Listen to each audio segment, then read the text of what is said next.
Hi అండి. అందరికీ నమస్కారం. Welcome to my channel. ఈ వీడియోలో ఏపీ ప్రభుత్వ పెన్షనర్లందరికీ ఎర్న్డ్ లీవ్ ఎన్‌క్యాష్‌మెంట్ డిఫరెన్స్ జమ అయ్యే తాజా సమాచారం గురించి తెలుసుకుందాము.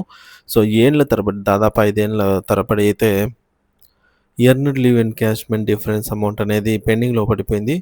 మరి దీనికి జమ అయ్యే మార్గం ఏంటి? ఎట్లా? అనే పూర్తి వివరాలైతే వీడియోలో తెలుసుకుందాము. పెన్షనర్లకి అతి ముఖ్యమైన సమాచారం అండి. వీడియో అయితే ఎక్కడ గాని స్కిప్ చేయకుండా ఎండ్ వరకు చూసేయండి. అప్పుడే ఇన్ఫర్మేషన్ పూర్తిగా అర్థమవుతుంది. అలాగే వీడియో చూస్తున్న ప్రతి ఒక్కరు వీడియోకైతే లైక్ చేయండి ఫ్రెండ్స్. ఈ వీడియోని తోటి ఉద్యోగ పెన్షన్ మిత్రులతో అయితే షేర్ చేయండి. కొత్తగా మన ఛానల్‌ని చూస్తున్నవారు ఇంకా ఎవరైనా సబ్స్క్రైబ్ చేసుకోకుంటే వెంటనే మన ఛానల్‌ని సబ్స్క్రైబ్ చేసుకోండి. దీని ద్వారా నేను చేసే లేటెస్ట్ వీడియోస్ అన్నీ మీ వరకు రీచ్ అవుతాయి. ఇక ఆలస్యం చేయకుండా వివరాల్లోకైతే వెళ్ళిపోదాము. ఫ్రెండ్స్ ఇక విషయానికొచ్చినట్లయితే పదవీ విరమణ పొందిన ఉద్యోగులు మరియు పెన్షన్‌లతో పాటుగా అంటే ఉద్యోగి రిటైర్మెంట్ అయ్యే నాటికి ఈ పెన్షన్‌తో పాటుగా అందజేయాల్సినటువంటి ముఖ్యమైన 3 అంశాలేంటంటే గ్రాట్యుటీ, ఎర్నడ్ లీవ్స్ మరియు కమ్యుటేషను. ఈ మూడింటిలో ఎర్నడ్ లీవ్ ఎన్‌క్యాష్‌మెంట్ గురించైతే వివరంగా తెలుసుకుందాము. ముఖ్యంగా 2020, 21లో పదవీ విరమణ చేసిన వారికి వారి పరిస్థితిని సమీక్షిద్దాం. అంటే వారి గురించి తెలుసుకుందాము. దాదాపు 5 సంవత్సరాలయిందనమాట ఇక్కడ. వీరికి అన్యాయమే జరిగిందని చెప్పాలి. ఎర్నడ్ లీవ్ ఎన్‌క్యాష్‌మెంట్ గురించి చూసుకున్నట్లయితే, ఎర్నడ్ లీవ్ అంటే ఏమిటి? సాధారణంగా పదవీ విరమణ పొందిన ఉద్యోగులు పెన్షన్ పెన్షన్‌తో పాటుగా తక్షణమే అందజేయాల్సినటువంటి అంటే ప్రభుత్వము వారికి తక్షణమే అందజేయాల్సిన ముఖ్యమైన అంశాలలో ఎర్నడ్ లీవ్ ఎన్‌క్యాష్‌మెంట్ ఒకటి. సాధారణంగా దాదాపుగా 10 నెలల అంటే మనకు గరిష్టంగా 300 రోజులు ఎర్నడ్ లీవ్స్ అయితే ఎన్‌క్యాష్‌మెంట్ చేసుకునే దానికి సంబంధించిన బకాయిలకు అమౌంట్ అనేది ఉద్యోగులకు చెల్లించబడుతుంది. అంటే దాదాపుగా ఒక సంవత్సరం అయిన అదనపు అమౌంట్ అయితే రావడం జరుగుతుంది. ఇది 7,00,000 అవ్వచ్చు, 10,00,000 అవ్వచ్చు, 15,00,000 కూడా అవ్వచ్చు. వారి బేసిక్‌ని బట్టి ఉంటుందన్నమాట. మరి ఒక ఉద్యోగి తన సర్వీస్ కాలంలో నిల్వ ఉంచుకున్న సెలవులను గరిష్టంగా 300 రోజులకు లీవ్ ఎన్‌క్యాష్‌మెంట్ రూపంలో పొందే హక్కు ఉంటుంది. ఈ బకాయిల చెల్లింపులను 3 ప్రధాన విభాగాలుగా అయితే చర్చించవచ్చు. అంటే 3 డిఫరెంట్ టైమ్‌లైన్స్‌లో. మొదటిది 2010 ఏప్రిల్ నుండి 2021 డిసెంబర్ మధ్య పదవీ విరమణ చేసిన వారికనమాట. వీరికి ఒక విధంగా చెప్పాలంటే అన్యాయమే జరిగిందని చెప్పాలి. ఎందుకంటే సో,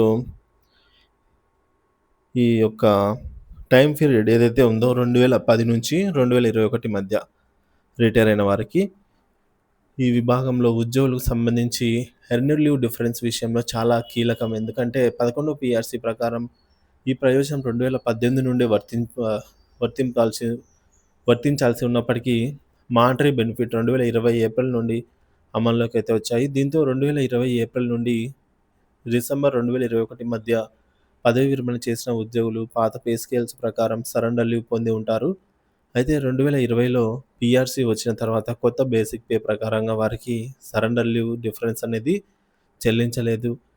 అంతేకాకుండా దీనికి సంబంధించిన బిల్లులు ఇప్పటివరకు ట్రెజరీకి కూడా చేరలేదనేది ఆహ్, చేరకపోవడం అనేది గమనార్హం. సంబంధిత శాఖల్లో అధికారులు, హెచ్ఓడి అధికారులు బిల్లులను ట్రెజరీలకు పంపాలని పదవీ విరమణ చేసిన ఉద్యోగులు అనేక సార్లు విజ్ఞప్తి చేసినా అధికారులు ట్రెజరీ నుంచి ఎటువంటి ఉత్తర్వులు రాలేదు అని చెప్పి సీఎఫ్ఎంఎస్‌లోనే ఎనేబుల్ చేయకపోవడం వల్లే తాము బిల్లులను ప్రాసెస్ చేయలేకపోతున్నామని చెప్తూ వచ్చారు. నిజానికి గత ప్రభుత్వ హయాంలో ఈ చెల్లింపులను నిలిపివేయాలని ప్రభుత్వమే మౌలిక ఆదేశాలు జారీ చేసినట్టు తర్వాత వెల్లడైంది. సీఎఫ్ఎంఎస్‌లో సాంకేతిక సమస్యలు ఉన్నాయని చెబుతూ పాత ప్రభుత్వం ఉన్నంత వరకు ఈ విషయాన్నైతే సాగదీసింది. కానీ తర్వాత నిజం తెలిసింది. మరి తెలిసాక న్యాయ పోరాటం అయితే జరిగిందండి. న్యాయం కోసం పోరాటం. 2021 ఏప్రిల్‌లో పదవీ విరమణ చేసిన వారు ఈ డిఫరెన్స్ మొత్తానికి అర్హులు. గత 2, 3 సంవత్సరాలుగా ఈ విషయంపై అనేక సార్లు విజయవాడకు వెళ్లి సంఘ నాయకులతో కలిసి ప్రయత్నాలు జరిగాయి. అయితే పెన్షన్ సంఘ నాయకులు ఈ డిఫరెన్స్ గురించి పెద్దగా పట్టించుకోవటం లేదు. ఆ సమయంలో ఈ విషయాన్ని పెన్షనర్లు ఏబీఎన్‌జీఓ అధ్యక్షులు శివారెడ్డి గారి దృష్టికి secretary general general secretary Vidyasagar గారి దృష్టికి కూడా తీసుకెళ్లడం జరిగింది. పెన్షనర్స్ తరపున ఒక వినతి పత్రాన్ని కూడా సమర్పించారు. విద్యాసాగర్ గారు వెంటనే స్పందించి ట్రెజరీ డైరెక్టర్ మోహన్ రావు గారిని కలిసి ఈ సమస్యను కూలంకషంగా చర్చించారు. బిల్లులు ట్రెజరీకి చేరకపోవడం, సీఎఫ్ఎంఎస్‌లో ఎనేబుల్ చేయకపోవడం వల్ల పదవీ విరమణ చేసిన ఉద్యోగులు 5 సంవత్సరాలుగా ఎదురుచూస్తున్నారని వివరించారు. ఈ విషయం ప్రస్తుతం ప్రభుత్వం దృష్టికి తీసుకెళ్లాలంటే అధికారులు లేదా నాయకులు తెలియ తెలియాలనేది. సో, అధికారులు గాని లేదా నాయకులు గాని తెలియజేస్తేనే వీటికి సంబంధించి పేమెంట్స్ జరుగుతాయని విన్నవించారు. అప్పటి నుంచి ఇప్పటి వరకు దీనికి సంబంధించి ఎటువంటి సమాచారం అయితే లేదు. తర్వాత విద్యాసాగర్ గారు ఏపీ జేఏసీ చైర్మన్ అయిన తర్వాత మళ్ళీ కొంతమంది పెన్షనర్స్ ఆయనను కలిసి సమస్యను వ్యక్తిగతంగా అడిగారు. ఇది న్యాయబద్ధమైన సమస్య అని, దీనికి పరిష్కారానికి కృషి చేస్తానని విద్యాసాగర్ గారు హామీ ఇచ్చారు. రాష్ట్రంలో జరిగిన జాయింట్ స్టాఫ్ కౌన్సిల్ సమావేశంలో 21వ అంశంగా ఏపీ జేఏసీ తరపున ఈ సమా ఈ సమస్యను ప్రస్తావించడం జరిగిందనమాట. అంటే జేఏసీ సమావేశంలో 21వ అంశంగా దీన్ని పెట్టడం జరిగింది. సో, కాబట్టి పెన్షనర్స్ అందరి తరపున విద్యాసాగర్ గారికి హృదయపూర్వక ధన్యవాదాలు కూడా తెలియజేశారండి. ఇది చిన్న అంశమే కదా అని భావించి ఎవరు పట్టించుకొని ఈ సమస్యను ఆయన వెలుగులోకైతే తీసుకురావడం గమనార్హం. మరి ఈ సమస్యతో బాధపడుతున్న చాలామంది పెన్షనర్స్ అయితే ఉన్నారు. వీరంతా త్వరలో మళ్ళీ విజయవాడకు వెళ్లి ఆర్థిక శాఖ అధికారులకు, చీఫ్ సెక్రటరీ గారికి ఈ విషయాన్ని తెలియజేయడానికి విద్యాసాగర్ గారి నాయకత్వంలో ప్రయత్నిస్తూ ఉన్నారు.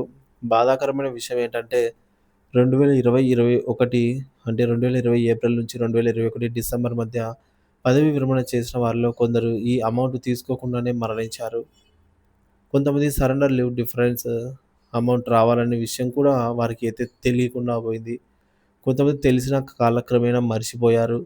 కాబట్టి ఇటువంటి ఈ కాలంలో పదవీ విరమణ చేసిన మిత్రులందరూ కూడా డిఫరెన్స్ సరెండర్ లీవ్ ఆహ్, అమౌంట్ అనేది రావాలని గుర్తుంచుకోవాలి. ఇక రెండవ అంశం 2022 మరియు 2023 మధ్య రిటైర్ అయిన వారికి చూసుకున్నట్లయితే, సో, సాధారణంగా 60-62 సంవత్సరాలకు పదవీ విరమణ వయస్సును పెంచిన తర్వాత 2022, 23 మధ్య కాలంలో సాధారణ రిటైర్మెంట్లు లేవు. అయితే కొన్ని శాఖల్లో ఉద్యోగులు స్వచ్ఛందంగా పదవీ విరమణ అంటే వాలంటరీ రిటైర్మెంట్ స్కీమ్ తీసుకున్నారు. అలాంటి వారికి ఎర్న్డ్ లీవ్ బకాయిలు చెల్లించాల్సి ఉంది. ప్రస్తుతం సమాచారం ప్రకారం 2023 ఆగస్టులో స్వచ్ఛందంగా పదవీ విరమణ తీసుకున్న వారికి ఎర్న్డ్ లీవ్ చెల్లింపులు అందాయి. ఆ తర్వాత పదవీ విరమణ చేసిన వారికైతే ఇంకా అందలేదు. సో, 2023 ఆగస్టు వరకైతే అందాయన్నమాట. ఇక తదుపరి 2024 జనవరి నుండి, సో, మూడో అంశము 2024 జనవరి నుండి 2025 ఆగస్టు వరకు రిటైర్ అయిన వారికి చూసుకున్నట్లయితే, సో, ఇక్కడ 62 ఏళ్ల నుంచి పదవీ విరమణ వయస్సును పెంచినందున, సో, 60 సంవత్సరాల నుంచి 62 సంవత్సరాలకు రిటైర్మెంట్ వయస్సును పెంచినందున జనవరి 2024 నుంచి వాస్తవానికి రిటైర్మెంట్స్ అనేది పెరిగాయి. ఇక జనవరి 2024 నుంచి ప్రస్తుతం ఆగస్టు 2025 వరకు పదవీ విరమణ చేసిన వారికి ఎర్న్డ్ లీవ్స్ ఒక్కరికి కూడా అందిన దాఖలాలైతే లేవు. ఈఎల్స్ వీరికైతే. మరి ఈ విధంగా ఎర్న్డ్ లీవ్స్ ప్రభుత్వం పట్టించుకోకపోతే దీని పరిష్కారం ఏంటి? పరిష్కార మార్గాలేంటనేది ఇప్పుడు కనుగొందాము. ఈ సమస్యను పరిష్కరించడానికి కృషి చేయడం చాలా అవసరము. పదవీ విరమణ పొందిన ఉద్యోగుల హక్కులను పరిరక్షించడం, వారికి సకాలంలో చెల్లింపులు అందేలా చూడటము ప్రభుత్వం యొక్క ముఖ్య బాధ్యత. ఈ అంశంపై మరింత మంది దృష్టి సారించి ప్రభుత్వంతో సంప్రదించి సత్వర పరిష్కారం కనుగొనాలని పెన్షనర్స్ అంతా ఆశిస్తూ ఉన్నారు. ఏపీ జేఏసీ చైర్మన్ విద్యాసాగర్ గారు ఈ అంశాన్ని జాయింట్ స్టాఫ్ కౌన్సిల్‌లో 21వ అంశంగా ప్రస్తావించడం ఒక సానుకూల పరిణామం. ఎర్న్డ్ లీవ్ డిఫరెన్స్ చిన్న విషయమే కదా అని చాలామంది వదిలేశారు. అలాగే చాలామంది ఇది రావాలనే విషయాన్ని కూడా మర్చిపోయారు. మరికొంతమంది అయితే అమౌంట్ డిఫరెన్స్ తీసుకోకుండానే కాలం చేశారు.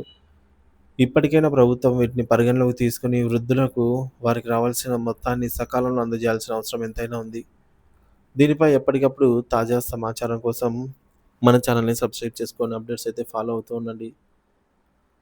సో, దీనిపై మీ అభిప్రాయాన్ని కామెంట్ ద్వారా తెలియజేయండి friends. Thank you for watching this video.